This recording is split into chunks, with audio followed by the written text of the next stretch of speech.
Our first question this week is from a listener named Marco, and he asks, what's the difference between a conventional deadlift and a sumo deadlift?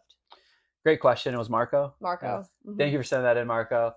Oh man, big debates that are out there. A lot of people will say that a sumo deadlift is a cheated rep and a conventional deadlift is the way to do it. And anyone that pulls sumo is a cheater. Because, and if you're wondering what's a sumo deadlift and a conventional deadlift, a sumo deadlift, the best way to describe it is imagine a sumo wrestler stepping into their position, like getting ready to go, wide feet, wide base, their feet are pointed out a little bit, and then their hands go inside their legs. So imagine a deadlift, but now your feet are out really wide and you're reaching down to the bar, your arms are between your legs. You're pulling back up. It's a little bit less posterior chain dominant because you're able to use your quads and adductors a little bit further compared to a conventional deadlift, which is the typical setup. Your arms are on the outside of the bar, your hips are up a little bit high, you're hinging back and going down. So sumo deadlift, it's a little bit more of like a squat stance, where a conventional deadlift is more of a hip hinge. They both have a hinge involved, but one has more of a hinge than the other one. The reason people think a sumo deadlift is a cheated rep is because people say that you're pulling through less of a range of motion because of the wide stance, which is the case, right? Wider stance, less of a lever, it's easier to get it up there. Where conventional deadlift, it's a little bit harder. So the difference between those two are, well, how are we using them in a program? And is one a cheated rep versus the other one? No, they're both very intelligently used at different points. So when we look at a conventional deadlift versus sumo deadlift, the sticking points are at different points than each other, right? A conventional deadlift, the hardest part is first pulling it up off the floor, right?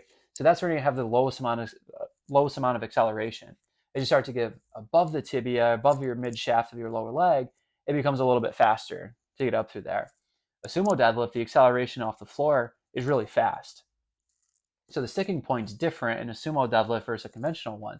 If you have a sticking point with a conventional deadlift, it's a good time to start using sumo deadlifts to help mitigate that sticking point. And vice versa, if you have a sticking point with the sumo deadlift, it's good to implement conventional deadlifts to help where that sticking point may be, because the acceleration curve is going to change on those two pulls. So that's one reason why they're different. Well, two reasons. One is the stance. Two is the acceleration of when the acceleration is happening, when you're reaching the peak velocity of the bar movement. And then the third reason that they're different from each other is just you're getting different muscle groups. You're getting some similar muscle groups, but you're getting a little bit different of a muscle group. Let me take you through a quick example of why these both really have a great time and place. Let's take an athlete that has a hamstring strain.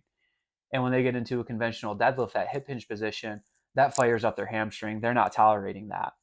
Well, what if we use a sumo deadlift and then progress them to a conventional deadlift by starting with the sumo, loading them up, doing some more isolated hamstring work, and now using that as a bridge to get back to a conventional deadlift. Vice versa, someone has a quad injury, or let's say they're coming back from an ACL injury, and they're not quite getting good squat stance yet, like more of a knee bend, more of that wider stance. They're just not tolerating that. Well, conventional deadlift, you can load up the posterior chain more, the hamstrings, the erectors, the lower back, the lats. You can load that up and take some of the tension away from the knee. So they both can be used very intelligently. In my opinion, the best strength programs have both of them in there. There's no reason that you shouldn't pull sumo. There's no reason that you shouldn't pull conventional. The other thing I would say to this is that, not that this was a question, but it's kind of the debate that's out there. Sure. If a sumo deadlift was a cheated rep, well, wouldn't we see all the world records being pulled with a sumo deadlift?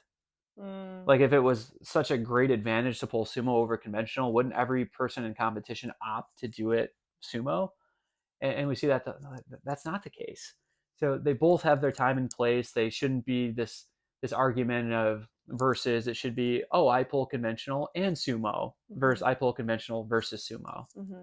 Yeah, they're two different lifts, right? Like, I wouldn't, like, looking overhead, for example, like a push press where I'm bending my knees is different than a strict press, because I'm not, like, I'm using different muscles there, and so they're similar, right? But there's a difference between every movement is different, and so you shouldn't, I don't know. I get annoyed when people compare and they're like, "You're a cheater." Well, stop worrying about me cheating and start lifting your weight, Like, no offense, like, I can get juicy, but Right. like, at the end of the day, like, Marco, I appreciate the question because you want to know the difference, and intellectually there is a lot difference, and there is similars, but they're both so important. Yeah, and this is where I could nerd out for hours Yeah, on I this because know. this is where like this is where I love programming, right? These little nuances in physiology and kinematics of how these things work and how they should be implemented in there. So Marco, maybe your adductor is deconditioned. Well, how do we know that? We have to test it using dynamometry and Copenhagen's and different measures. But we find that hey, your adductor's a little bit weak, but your posterior chain, like your hamstring, your glutes, your erectors, your lats, like those things are strong. Like Hmm. they're putting out some serious force. Let's keep that while getting a little bit more bias towards your adductors by doing a sumo deadlift. Like add in that little simple thing. Boom, there we go. Hockey, number one injury, groin injuries. Well, how do we start to mitigate that? Strength and conditioning program. What do we want to do in that? Well, we want to bias your adductors. Sumo deadlift. Hmm. Like that's a great time to use that. So yeah, it shouldn't be this versus thing.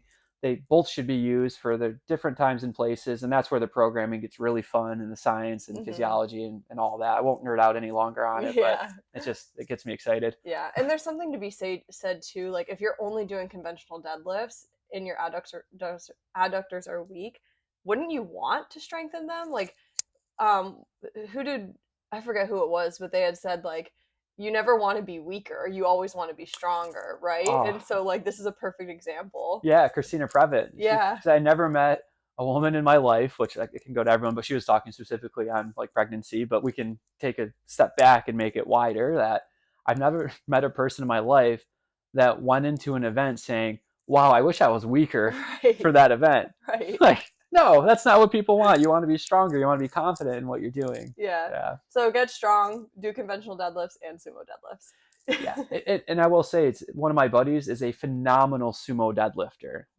Crazy amount of weight he can pull with a sumo deadlift that he can't pull with a conventional. I am a conventional deadlifter, and it's partly because of CrossFit and it transfers better into Olympic lifting. So there's reasons as to why I choose conventional over sumo. But a few years ago, I was like, yeah, I really should start doing some sumo deadlifts because I did have groin weakness, adductor Hmm. weakness.